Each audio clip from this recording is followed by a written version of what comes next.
Okay. So today we're going to talk about our practicum. So here we have Juan and Freddy. We were assigned to different schools, so we have different backgrounds. So I think the first thing we're going to do is to talk about like the context of our practicum. So who wants to start? Okay, yeah, I want to start. Yeah, in my case, right now I am doing practicums here in the city of Azogues, and I'm doing practicums with the students from basic education and also until to third of baccalaureate. Yeah, and also these practicums are doing on a public school. Yeah, in the public school we only have 3 hours per classroom. Yeah, and that's difficult because in that cases the teacher usually needs to be a teacher, secretary, and also inspector, and that's very difficult. So so I have a lot of problems in that case. I don't know about you, Juan. In my case, I am doing my practicum in a private school. It is La Salle, which is located in Azogues. And the background of my students is, of course, this is a private school, sorry, and in this case, they have a lot of things in each class, and the number of the hours of English per each class is 5 hours, and I think it is a lot of hours of English. And what do you think, Giselle? Okay, so in my case, I'm doing practicum here in Javier Loyola in a high school. I'm just working with bachillerato, let's say in Spanish, and with first, second, and third grades. And it's for me, it's very different because like all the time we're talking about like we don't have enough space in public high school, but actually in my case we have just like 20 students per class, so it's really good, like it's really nice to have that, and the classrooms are really big, so like there's no problem of that. Actually my teacher is also very good at English. He speaks like very fluently, he has a very grammar, and he teaches very well. So yeah, that's my context, but at the end of the day, it's a public school. As you said, we also have just 3 hours of English, and I think that's affecting like the way students learn English. Yes, yeah, as you say, it's a difficult, yeah, if we contrast the private and public school, because public school have a lot of difficulties, like example the lack of resources, or for example the different level of English on the students. That's difficult for us like a teacher. Try to treat with the students and also try to teach different students. I don't know if we are going to talk about different problems. For example, in my case, I know, and also I think is the same problem for us, the lack of participation of students. Yeah, it's difficult. For example, in my case, some students have a low self-esteem, and also they feel afraid about the difficulties that meaning talking English, because it's a different language. And also in some classroom, for example, in second of bachillerato, we have a student from United States, so the students knows a lot of vocabulary, yeah, but so the other students are afraid of that. I don't know about you, Juan.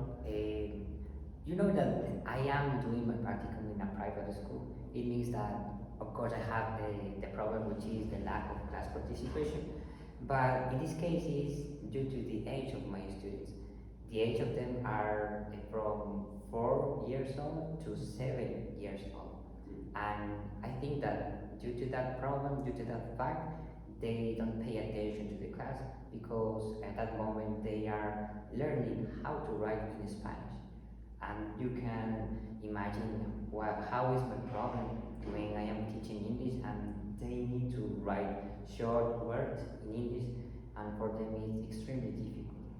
But what do you think, Giselle? Yeah, in my case, we also have lack of participation, but I think the reason behind it is mainly because they are teenagers, and when you try to speak, they make fun of you, so they are laughing about what you say if you like make mistakes.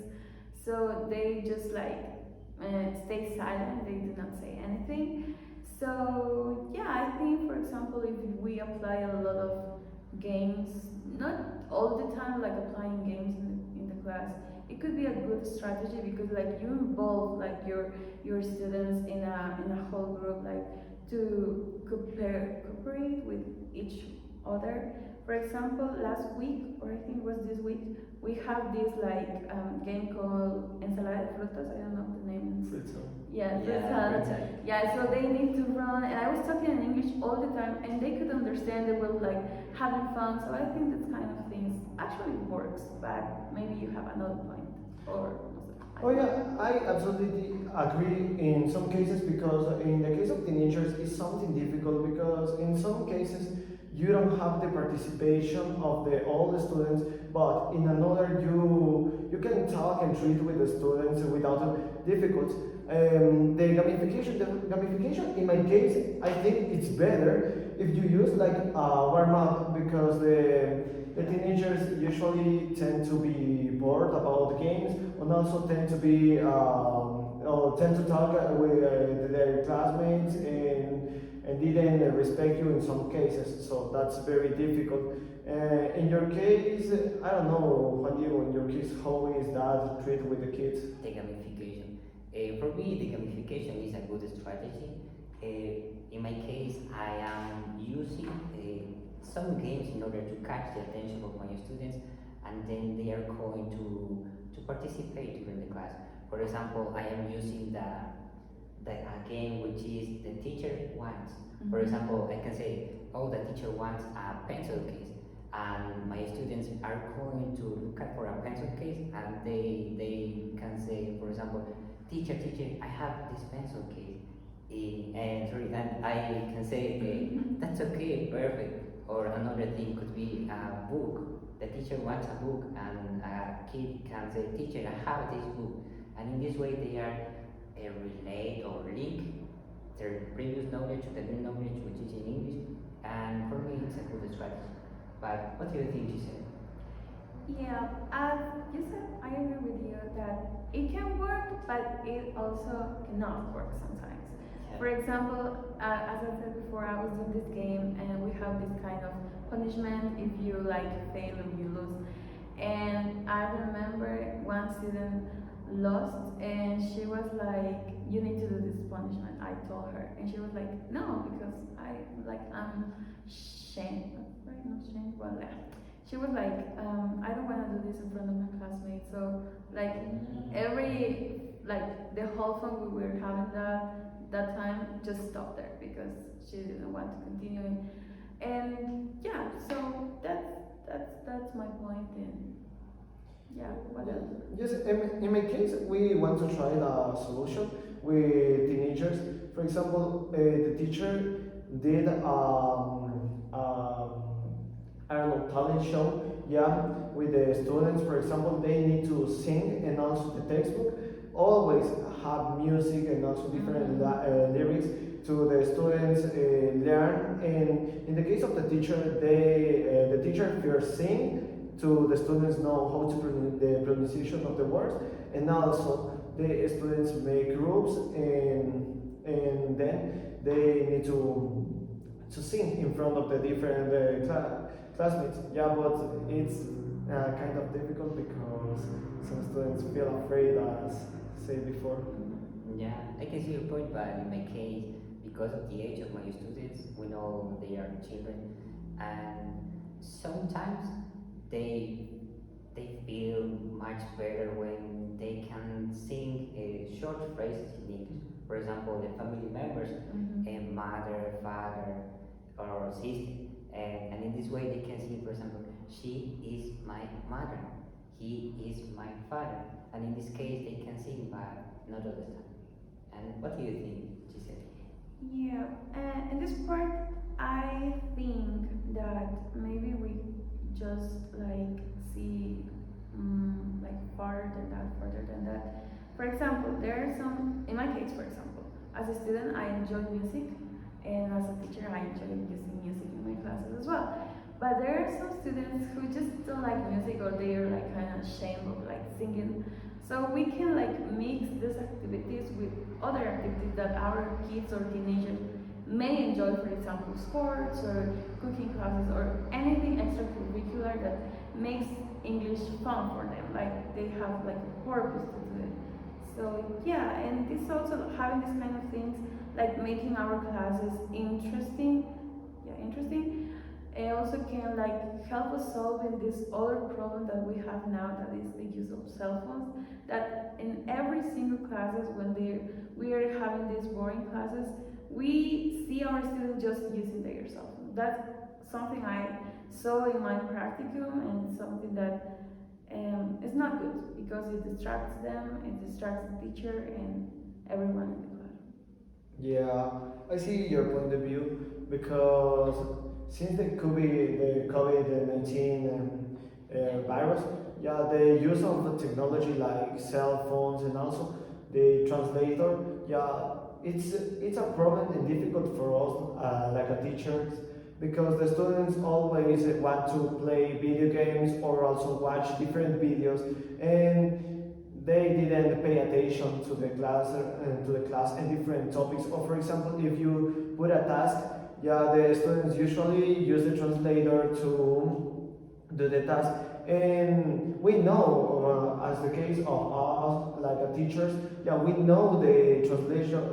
Google Translator is a bad tool. For example, one of my students wanted to say, yes, I play soccer, but the Google Translator translate like if I play soccer, and Yeah. that's a problem. Yeah, it's different. It has a different meaning. But in my case, it is different because of the age of my students. They don't have their cell phones in the class because they are children, and that's not an enough problem in my case. But what do you think, Giselle? Okay, yeah, as you said before, everything when we were sharing our thoughts, that sometimes we should not see this like a problem, but and instead we should see this like a solution, like make something good of it. For example, I don't know, applying some virtual games. Of course, if there's the possibility, because as you know, for example, in my case, in my high school, there's not even signal there. So yeah, it's not possible. But if you have like the possibility to use cell phones in your classroom, just like do it because we as a teacher we need to be creative. Like use every single resource that we have like available for us. Yeah, but for example, we can take advantage of that problem, but in some cases, for example, the economic resources for the students, Yeah. it's another problem because some Yeah. students, for example, one student can have iPhone 15, but the other only have Samsung J1, and Yeah. that's difficult. Or other students use cellular data, and others they don't have money to use that. So that's very difficult. And also we can exclude some students for that problems. Yes. Yeah, That's true. I agree with you. But you know that in my case it is a private school, and it means that my students have, for example, different books. I mean, they have two books for different purpose, and they have a lot of didactic materials. Of course, they have a projector, and a platform. And in this way, they are going to use all these things in order to increase the level of English of them. But what do you think? Yeah, so it's kind of not funny but interesting to see like your point of view because you're doing in a practical in a Yeah. private school, we're doing in a public, so like the reality is very different. But as I said before, I think a teacher needs to be creative. So you need to like do the things that are available for you to do in your context. So yeah. So what else? What else have you seen in your practicum? Like For example, we can contextualize our examples. I mean, as I mentioned before, I can say some examples with the family members. Oh, she is my mother. Her name is Daniela. Just an example. or my father is Peter.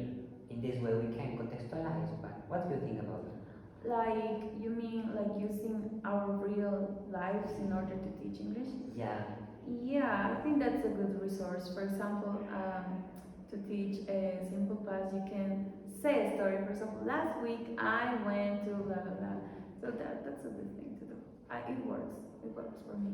and you, Yeah, for example, today the teacher, who is our tutor, was doing an activity related with the family. So the teacher, for example, uses our names like Teacher Esteban. Teacher Esteban has two parents, and the students need to write. Yeah, the teacher Esteban has two parents. Or for example, because the topic was the family. And for example, the teacher lady has, and the teacher asked us about our family members related with the topic. For example, Freddy, how cousins do you have? Yeah, and I say, yeah, I have 6 cousins, and the teacher say, okay, students, the teacher Freddy, and the students say has, and yeah, that's a contextualization that works better for me, and that's work Yeah. good for the students. And actually, as you said in your example, it is involving like everything. For example, they are practicing vocabulary related to family members, but they are also practicing a simple present, like the use of has for third person. That's really good.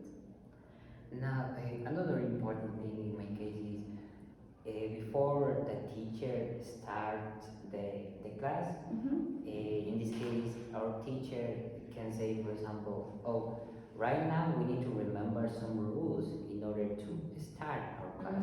For example, you need to pay attention to the class, you need to do some tasks during the class time. Like a control, right? Yeah, classroom coach. But what do you think about it?